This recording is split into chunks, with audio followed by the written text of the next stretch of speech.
Jeg går i øjeblikket på den militærskole. Min overordnede nu har anbefalet mig at færdiggøre min officersuddannelse ved kavaleriet. Dragonerne, det er det fineste regiment i hæren. Så kan jeg rette op på familien til jer. En invitation fra Borgen von Løvenskiold. De er heldige her sekundløjtnant. Vi er kun få før dem, der er blevet inviteret til slottet. Min datter, Edith, løjtnant Appelgaard. Frøken Edith gør mig den ære at danse den næste dans.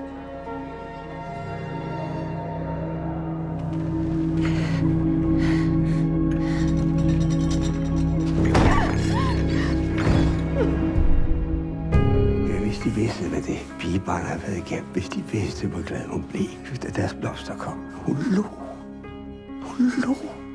Når folk ser mig på krykkerne, så glemmer de at trække vejret. Den stakkels pige, tænker de. Nej, ikke nogen stakkel. Giv mig en cigaret.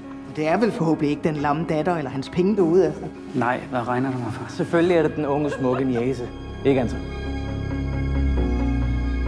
Det er kun, hvis man er i stand til at sætte sig ud over sig selv og sine egne behov, man i sandhed er i stand til at hjælpe et andet menneske. Deres fremtid ligger i kavaleriet som løjtnant, ikke med et eller andet forkrøblet kvindemenneske. Det er jo selv fortalt mig, at den behandling, hun får, ikke virker, men det er med til at give hende lidt håb. Det er forbundet med en meget, meget stor risiko. Det øjeblik, de vælger at fortælle sandheden for Edith. Usædvanligt godt menneske er løjtnant. Hun har erklæret sin kærlighed til mig. Hun bliver nu kun rask. For min skyld. Det er jo absurd.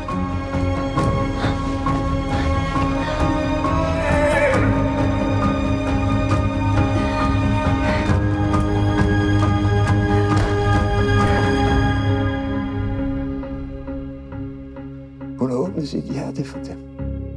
Og nu skammer hun sig, fordi vi ikke er en.